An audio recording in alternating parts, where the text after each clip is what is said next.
Siapa tokoh Islam yang julukannya terikat dengan kota suci Madinah? Tokoh tersebut adalah Malik ibn Anas.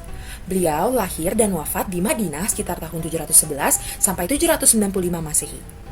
Dalam dunia hukum Islam, beliau dikenal dengan julukan Imam Dar al-Hijrah atau Imam dari Tanah Hijrah. Kenapa ini penting? Karena bagi Imam Malik, Madinah bukan sekedar kota biasa. Madinah adalah tempat Nabi Muhammad membangun masyarakat Islam pertama. Disinilah ajaran Islam tidak hanya diajarkan, tetapi juga dipraktikkan langsung dalam kehidupan sehari-hari.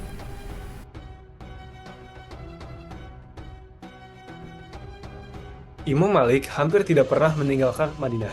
Baginya, kota ini merupakan laboratorium hukum yang hidup. Artinya, jika kita ingin memahami hukum Islam yang paling mendekati praktik Nabi, maka lihatlah bagaimana masyarakat Madinah hidup. Setelah Rasulullah wafat, umat Islam terus menghadapi persoalan baru. Pada masa sahabat, hukum ditetapkan berdasarkan Al-Quran dan Sunnah. Namun pada masa tabi'in, muncul perbedaan pendekatan. Ada yang lebih mengutamakan hadis dan ada pula yang lebih mengutamakan akal. Perkembangan ini berlanjut hingga lahirnya masa-masa besar, termasuk mazhab Maliki, yang akarnya itu sangat erat dengan kota Madinah.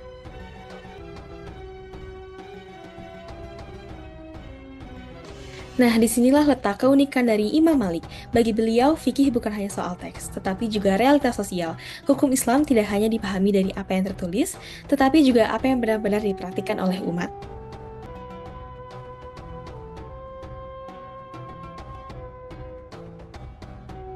Salah satu ciri khas terpentingnya adalah konsep amal ahlal Madinah, yaitu praktik masyarakat Madinah. Imam Malik meyakini bahwa kebiasaan mereka mencerminkan ajaran Nabi secara langsung, karena mereka adalah generasi yang paling dekat dengan beliau. Bahkan dalam beberapa kasus, jika ada hadis yang tampak sahih tetap berbeda dengan praktik masyarakat Madinah, Imam Malik lebih memilih praktik tersebut. Ini menunjukkan bahwa beliau tidak hanya berpegang pada teks, tetapi juga pada praktik nyata.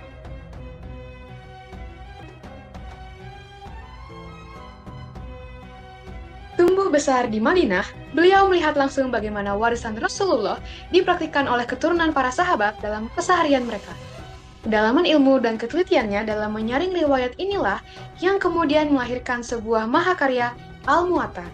Kitab ini sangat penting karena menjadi salah satu karya awal yang menggabungkan hadis, fatwa sahabat, dan hasil ijtihad Imam Malik secara sistematis. Melalui struktur yang utuh ini, Al-Muwatta berhasil memotret keaslian tradisi Islam di Madinah yang masih terjaga kemurniannya pada masa itu. Selain itu, Imam Malik juga menggunakan prinsip muhasabah atau maslahah mursalah. Artinya, dalam menetapkan hukum, beliau mempertimbangkan manfaat bagi masyarakat, meskipun tidak disebutkan secara langsung dalam Al-Quran ataupun hadis.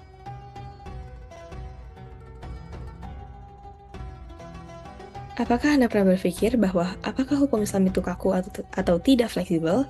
Menurut Imam Malik, justru sebaliknya.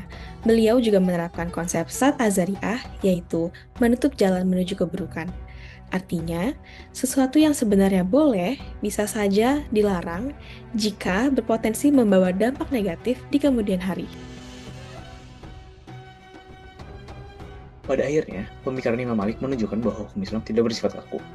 Perbedaan dalam memahami hukum ini justru menjadi kekayaan intelektual dalam Islam.